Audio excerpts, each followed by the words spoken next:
नमस्कार, आप देख रहे हैं न्यूज़ ग्राउंड जीरो। मैं हूं पंकज सोनी। दोस्तों, आज हम आपको एक बड़ी खबर दिखाने जा रहे हैं और ये बड़ी खबर इस लिहाज से भी है कि समाज में जो नैतिकता का मापदंड है, स्थापित मापदंड है, जब उसमें ऐसे व्यक्ति सामने आते हैं जो कोई अनैतिक कृत्य करके कोई बड़ा लाभ ले लेते हैं, तो ऐसे समय ऐसी खबरें दिखाना जरूरी हो जाता है। हम एक शिक्षक के बारे में बात कर रहे हैं जिन्होंने राष्ट्रपति पुरस्कार प्राप्त किया है, लेकिन उन्होंने जो एक आपराधिक घटना की थी उस मामले को पूरी तरीके से छिपा लिया। बड़ा गंभीर मामला है। इस मामले में अब जिला शिक्षा अधिकारी ने शिक्षा विभाग को जो रिपोर्ट भेजी है उसमें साफ कहा है कि इन्होंने तथ्य छिपाकर राष्ट्रपति पुरस्कार लिया है और ये राष्ट्रपति पुरस्कार के योग्य व्यक्ति नहीं है। अब मामला शिक्षा विभाग के हाथ में है, क्या कार्रवाई होती है। लेकिन हम आपको एक के बाद एक ये पूरी खबर जो है वो दिखाएंगे कि कौन ये शिक्षक हैं जिन्होंने तथ्यों को छिपाकर राष्ट्रपति पुरस्कार लिया है और किस तरीके से उन्होंने ये तथ्य छिपाए थे। तो हम इस खबर में ये पूरी बात करेंगे। दोस्तों, इस समय मेरे हाथ में जो कागज है वो जिला शिक्षा अधिकारी कार्यालय से मुझे मिला है और ये वो कागज है जिसमें ये लिखा हुआ है कि जो सीएम राइज स्कूल है, जिसको अब संदीपनी स्कूल कहलाता है, इसके जो शिक्षक हैं शीतल चंद जैन, उन्होंने जो लिखा है वो मैं पढ़ के सुना रहा हूं। श्री शीतल चंद जैन द्वारा तत्कालीन समय अपने ऊपर आपराधिक प्रकरण में गिरफ्तारी, जेल में निरुद्ध होने संबंधी जानकारी छिपाई और राष्ट्रपति पुरस्कार प्राप्त किया जिसके लिए वे पात्र नहीं थे। अतएव श्री शीतल चंद जैन के विरुद्ध अनुशासनात्मक कार्रवाई हेतु प्रतिवेदन लोक शिक्षण संचालनालय के समक्ष भेजा जा रहा है। तो ये 21 मार्च 2025 का पत्र है जिस पर हम आज आपको ये पूरी खबर दिखाएंगे कि किस तरीके से जो शीतल चंद जैन हैं उन्होंने ये पूरा छिपाव किया अपने तथ्यों का, इन्हें सामने नहीं आने दिया और उसके बाद राष्ट्रपति और राज्यपाल पुरस्कार दोनों लिए। तो हम खबर में आगे बढ़ेंगे और आपको ये पूरी कहानी सुनाएंगे। आइए अब हम आपको सीएम राइज स्कूल सागर, जो अब संदीपनी स्कूल है, उसके राष्ट्रपति पुरस्कार प्राप्त शिक्षक शीतल चंद्र जैन की कहानी सुनाते हैं। तो हुआ यूं कि वर्ष 1992 में शासकीय उच्चतर माध्यमिक विद्यालय पटना बुजुर्ग में जो शिक्षक थे शीतल चंद जैन, उनके खिलाफ एक मामला दर्ज हुआ और अपराध क्रमांक था 210/92। इसमें उनके खिलाफ 147, 148, 323, 324 और 526 भारतीय दंड संहिता के तहत मामला दर्ज किया गया। मतलब बलवे का मामला था, हथियार लेकर मारपीट का मामला था, लाठी डंडे और जान से मारने धमकी देने का मामला था। इस मामले में जब शीतल चंद जैन सागर सेंट्रल जेल में निरुद्ध रहे, उसकी भी तारीख है 11/9/1992 से 18/9/1992 तक ये सागर की सेंट्रल जेल में रहे और इसी दौरान उन्होंने किसी तरीके से अपनी सीएल आकस्मिक अवकाश की चिट्ठी, आवेदन पत्र अपने पटना बुजुर्ग स्कूल भेज दिया। मतलब एक तरफ वो जेल में थे और दूसरी तरफ वो कैजुअल लीव पे भी थे। तो इस तरीके से उन्होंने अपने तथ्यों का छिपाव किया। जेल से बाहर आने के बाद वो जुट गए कि इस मामले में राजीनामा हो जाए। जो उनकी जिम्मेदारी थी कि इस बात की सूचना वो न्यायालय को भी देते, अपने विद्यालय को भी देते कि मैं इस दौरान जेल में हूं तो मेरी वैकल्पिक व्यवस्था की जाए। ऐसा उन्होंने कुछ नहीं किया। इन तथ्यों को छिपाया गया जो हमारे सूत्र बताते हैं कि इसमें जबरदस्त राजनीतिक प्रेशर और जो रसूख है वो काम में आया और इस तरीके से वो ये जो तथ्य थे उनके सीआर में भी दर्ज नहीं हुए। यानी कि जो उनकी गोपनीय चरित्रावली है उसमें कहीं दर्ज नहीं हुआ कि वो जेल गए थे। धीरे धीरे अपने प्रभाव का इस्तेमाल करके उन्होंने ये जो अपराध था इसमें राजीनामा कर लिया। इस तरीके से मामला 1995 में जाके खत्म हो गया। अब लंबे समय तक 8-9 साल तक बात कोई आगे नहीं बढ़ी, लेकिन इसके बाद उन्होंने आगे बढ़ते हुए पहले 2003 में राज्यपाल पुरस्कार प्राप्त किया और उसके बाद 2005 में राष्ट्रपति पुरस्कार प्राप्त कर लिया। हम आपको बता दें कि जब ये पुरस्कार के लिए आवेदन किया जाता है तो उसमें सिर्फ पिछले 5 सालों का ही रिकॉर्ड लिया जाता है। तो 5 साल के रिकॉर्ड में, और चूंकि वो दर्ज ही नहीं हो पाए थे पहले सीआर में और कहीं भी, तो इनका रिकॉर्ड साफ था, तो इन्हें राष्ट्रपति पुरस्कार के लिए अनुशंसा कर दी गई और इन्हें राष्ट्रपति पुरस्कार मिल गया। लेकिन जो जानकार कहते हैं कि कहीं ना कहीं इनमें तथ्यों का छिपाव था और इस वजह से ये धोखाधड़ी का मामला है और ऐसे व्यक्ति को स्वतः ही नैतिकता के आधार पर राष्ट्रपति पुरस्कार के लिए आवेदन नहीं करना चाहिए। लेकिन जिस तरीके की परिपाटियां हैं समाज में कि हम शिक्षक से समाज में ये उम्मीद करते हैं कि वो आदर्श प्रतिमान स्थापित करेंगे, लेकिन ऐसे मामलों में देखा जाता है कि वो कहीं ना कहीं अपनी उस भूमिका से अलग हटकर धोखाधड़ी के माध्यम से राष्ट्रपति पुरस्कार प्राप्त कर रहे हैं। तो ये इस तरीके से राष्ट्रपति पुरस्कार लेने के बाद जब इस मामले की जानकारी लोगों को लगी तो उन्होंने मामले की शिकायतें शिक्षा विभाग में की और लंबे समय से, मतलब राष्ट्रपति पुरस्कार लेने के बाद करीब 20 साल का समय हो गया है, जांच और जांच के बाद जांच और जांच के बाद जांच, अब तक कोई इस पर कार्रवाई नहीं हुई है विधिवत। लेकिन अभी जो जिला शिक्षा अधिकारी ने जांच करवा के जिस तरीके से संचालनालय ने पूछा कि आप हमें बताइए, तो उन्होंने तथ्यों को संग्रहित करके ये बताया है कि कहीं ना कहीं तथ्यों को छिपाया गया जिसकी एंट्री नहीं है और उसी समय सीएल भी दिखा दी गई। तो उन्होंने इस मामले में को पाया कि तथ्यों को छिपाया गया है और तथ्यों को छिपाकर राष्ट्रपति पुरस्कार लिया गया है जिसके लिए ये व्यक्ति योग्य नहीं थे। तो हम इस पर आपको जो एक्सपर्ट हैं हाईकोर्ट इंदौर के अधिवक्ता नीरज सोनी, हम उनका बयान सुनवाते हैं कि ऐसे मामलों में आखिर होता क्या है और इनके ऊपर क्या मामले दर्ज हो सकते हैं, क्या कार्रवाई हो सकती है। सबसे पहले मेरा न्यूज़ ग्राउंड जीरो के दर्शकों को अभिवादन, नमस्कार। पंकज जी, आपने जो प्रश्न पूछा है, ये जो शिक्षक हैं शीतल चंद जैन जी, इन्होंने सेवा में रहते हुए इन्हें एक आपराधिक प्रकरण में 7 दिन के लिए जेल जाना पड़ा था और इन्होंने ये जानकारी शासन से छिपाई।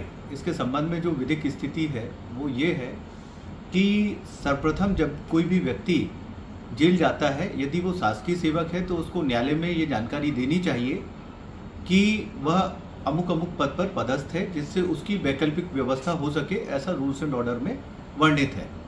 दूसरी बात, यदि इस दौरान उन्होंने कोई आवेदन दिया था जो छुट्टी के संबंध में यानी सीएल के संबंध में यदि कोई आवेदन था, तो उनको ये स्पष्ट करना चाहिए था कि उनके विरुद्ध आपराधिक प्रकरण दर्ज हुआ है और वो इस समय अवधि में जेल में रहे हैं। कोई भी आवेदन आकस्मिक अवकाश का बताकर यदि उन्होंने किसी आधार पर छुट्टी ली है उस समय अवधि में, तो उन्होंने उस समय अवधि में अपने वरिष्ठ अधिकारी के साथ छल किया है, उन्हें गुमराह किया है। शासकीय सेवक जो classification, control and appeal rules 1966 से गवर्न होते हैं, उनके लिए यह अशोभनीय कृत्य है और ऐसे व्यक्ति के विरुद्ध विभागीय जांच होनी चाहिए। अब महत्वपूर्ण बात यह है कि यदि ऐसे व्यक्ति का नाम राष्ट्रपति या राज्यपाल के किसी विशिष्ट पुरस्कार के लिए, विशिष्ट शिक्षक के लिए जाता है और उस दौरान यदि उनसे ये पूछा जाता है कि वो उनका पूर्व का आचरण निष्कलंक है, तो इस संबंध में उन्हें स्वयं को सर्वप्रथम ये जानकारी देनी चाहिए कि जीवन के किसी हिस्से में सेवा के दौरान वो जेल गए हैं। तो सर्वप्रथम यदि उन्होंने ये तथ्य छिपाकर कोई भी लाभ अर्जित किया है, तो ऐसा लाभ अर्जित करना और शासन को गलत जानकारी लेकर ऐसा लाभ अर्जित करना विशिष्टता धोखाधड़ी का अपराध है और ऐसे मामले में जो आपराधिक प्रकरण है, आपराधिक प्रकरण के साथ साथ विभागीय जांच भी की जानी चाहिए और ऐसे व्यक्ति को यदि कोई पुरस्कार मिला है और उसके आधार पर जो लाभ मिले हैं उनकी वापसी में ब्याज के की जाती है और इस मामले में भी ऐसा संभवतः किया जाएगा। सीएम राइज स्कूल के उच्च श्रेणी शिक्षक शीतल चंद जैन जो राष्ट्रपति पुरस्कार प्राप्त हैं, उनकी जांच के मामले में कार्रवाई कहां तक आगे बढ़ी, इन पर क्या कार्रवाई होनी चाहिए और अभी जो जांच रिपोर्ट उन्होंने शिक्षा विभाग को भेजी है, इस संबंध में न्यूज ग्राउंड जीरो ने सागर के जिला शिक्षा अधिकारी अरविंद जैन से खास बातचीत की। सर, ये जो मामला है ये लंबा मामला है, करीब 20 साल हो गए इसको चलते चलते जांच को, और जिस तरीके से सारे तथ्य आप लोगों को अवगत भी हैं, तो अभी क्या स्थिति है और जो आपसे जानकारियाँ मांगी गई उसमें क्या क्या जानकारी आपने दी है और क्या लिख कर भेजा है? आपने जो अभी कहा तो उसमें एक्चुअली क्या है, पहले किस लेवल पे क्या हुआ, ये काफ़ी लंबा पुराना मामला था, तो तत्व छुपाया गया निश्चित रूप से, तो सही बात है। और मैंने सेव पुस्तिका का उनका सूक्ष्म परीक्षण भी किया था, सेव पुस्तिका में नहीं पाई गई थी और तत्व छुपाते हुए पुरस्कार लिया गया। उस संबंध में एक शिकायत पर प्राप्त हुई थी, लगभग 6 महीने हो गए उस मामले को। शिकायत के आधार पर अपने एक कमेटी बना के जांच कराई थी और जांच करा के जो तथ्य सामने आए थे, जो जेल में निरुद्ध रहे 9 दिन और शील भी लगाई है वहाँ पे, मतलब समझ से परे था मैटर। तो इस वजह से फिर जांच कराने के बाद पूरा प्रकरण जो है कमेटी ने प्रस्तुत किया और उसमें उन्होंने प्रमाणित किया था कि हाँ ये गलतियाँ हैं, दोष है। क्योंकि तत्वों को जब किसी व्यक्ति को पुरस्कार मिलता है राज्यपाल महोदय का या राष्ट्रपति पुरस्कार मिलता है किसी माननीय का, तो उसमें CR जाती है व्यक्ति की 5 साल की, और CR में तथ्य रखे जाते हैं, किसी प्रकार कोई निलंबन तो नहीं हुआ, कोई और कार्रवाई तो नहीं हुई। वो तथ्य उस समय अब कौन से BO थे, कौन सी डी क्या था, मुझे इस पर ज़्यादा नहीं पता इतना, लेकिन वो चीज़ें सामने रखी जाती हैं, उसके बाद फिर नाटक होता है। लेकिन वो चीज़ मुझे लगता नहीं रखी हुई तब तक, क्योंकि अगर वो होती तो संभव था वो ऐसा नहीं होता। और उसके बाद मैंने जांच कराने के बाद पूरी रिपोर्ट संचालक भोपाल भेजी थी, तो जांच के बाद फिर वहाँ से एक बार क्वारी आई कि इसमें जेल निरुद्ध की सर्टिफाइड कापी 2A2 इस टाइप की जानकारी मैंने भेज चुकी। फिर दोबारा कुछ दिन बाद महीने भर फिर एक पत्र आया था कि इसमें ये नहीं है, कितने दिवस का है, और उसका वो कोर्ट का एफिडेविट न्यायालय का जो न्यायालय वो नहीं है। फिर मैंने वो तिबारा भेजी थी, ऐसा लगातार कॉन्टैक्ट है। लेकिन पिछले महीने जो मैंने लास्ट में उनको उत्तर भेजा था, उसके बाद संचालक स्तर से कोई जानकारी हमें प्राप्त नहीं हुई है। मैंने वो डिसीजन पर नहीं पहुंच पाया क्या निर्णय होना है। ये जो अभी फाइनली आपने भेजा है, इसमें जितनी भी जो बातें थी उसमें सब उसमें जो उसमें 3-4 पॉइंट थी, सारी बातें जो भी आप कर रहे थे समझे वो सब चीज़ें पूछी थी।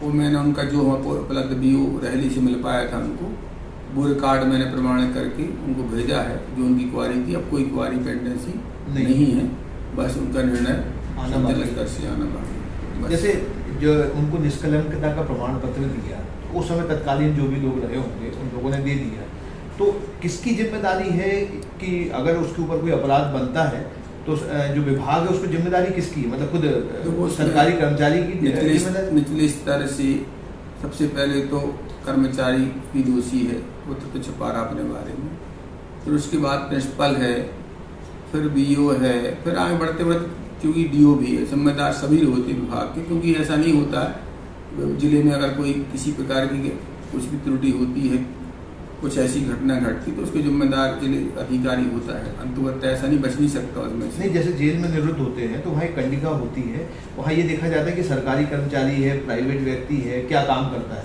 तो पुलिस भी तो देखती है इस मामले को। मतलब अगर मान लीजिए कहीं आपके विभाग से चूक गया, लेकिन पुलिस के विभाग में जाने पे जब कोई व्यक्ति निरुद्ध है तो वहाँ पे भी देखा जाता है। ये कहाँ सरकारी है तो उसको सूचित किया जाता है विभाग को, तो कहीं ना कहीं अगर फिर चूक हुई है तो चूक लगातार होती गई है। हाँ, मतलब वो चीज़ एक्चुअली क्या हुआ होगा, मुझे ऐसा लगता है उन तत्वों को सामने नहीं ला पाया, जो भी ऐसा रहा होगा उस परिस्थिति क्या निर्मित हुई। लेकिन ऐसा नहीं होता, सरकारी कर्मचारी कोई भी हो, चाहे पुलिस में हो चाहे शिक्षा में हो, सबके अपने अपने उत्तरदायित्व, सबकी ड्यूटियाँ हैं। ऐसा नहीं है, हमारी भी है, सबकी भी है। अगर कोई चीज़ सामने आती मान लो 20 साल बाद भी आएगी तो उससे बच नहीं सकता कोई। मान लो कोई गलती कोई भी करेगा तो उस साल से कुछ नहीं है। लोगों के तो कई प्रकार ऐसे होते हैं कि वो एक्सपायर हो जाते हैं तो अभी उनकी चीज़ें मुखलती सामने तो वो भी आती है। ऐसा नहीं है कि बच नहीं सकते, पर सरकार में रहते हुए ऐसा कुछ नहीं है। ये जो मामला है इसमें अब आखिरी चिट्ठी में आपने क्या निष्कर्ष दिया है?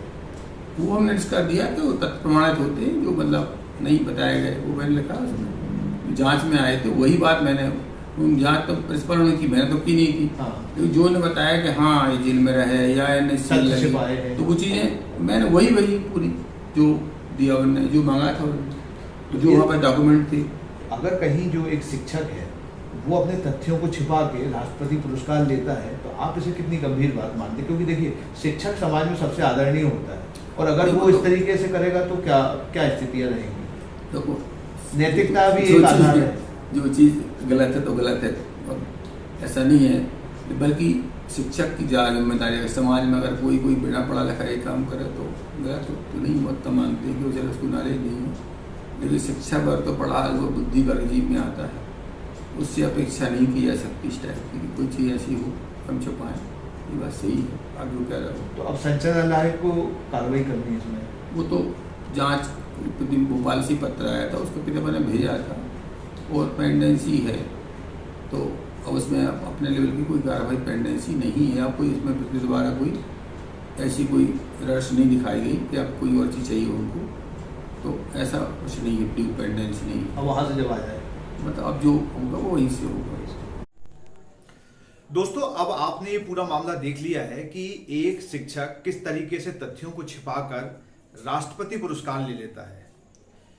समाज में जब भी ये बात सामने आती है कि अमुक शिक्षक राष्ट्रपति पुरस्कार प्राप्त हैं, तो निश्चित तौर पर पूरा समाज उनके सामने झुकता है, उन्हें सम्मान की दृष्टि से देखता है, और राष्ट्रपति पुरस्कार, राज्यपाल पुरस्कार का जो फायदा है वो आर्थिक रूप से वेतन वृद्धियों के रूप में भी मिलता है, और ये लाखों रुपए तक जाता है।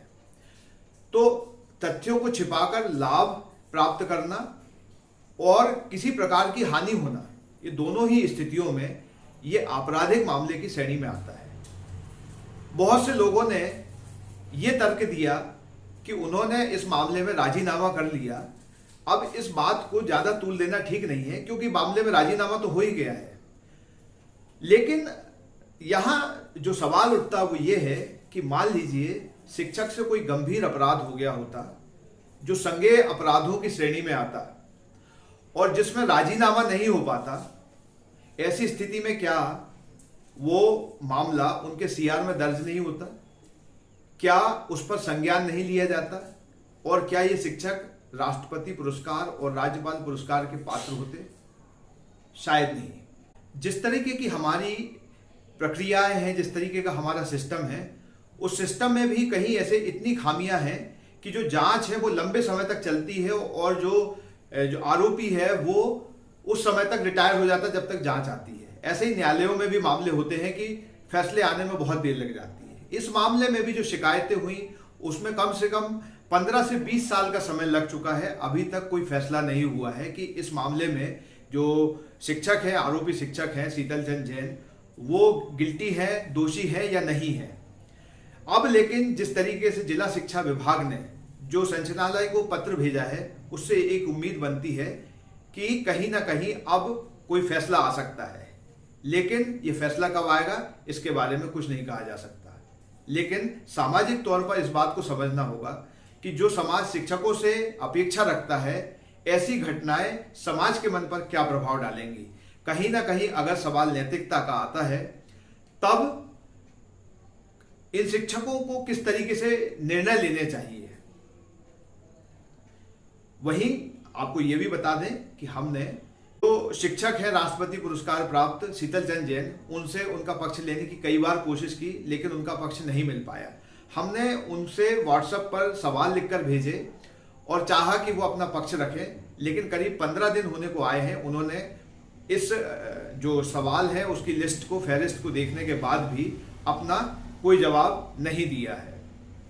ऐसे मामले में सारी जो कहानी है, ये जो सारा मामला है, अब आपके सामने है, जनता की अदालत में है, और अब ये शिक्षा विभाग के सामने भी है। देखना है क्या कार्रवाई होती है।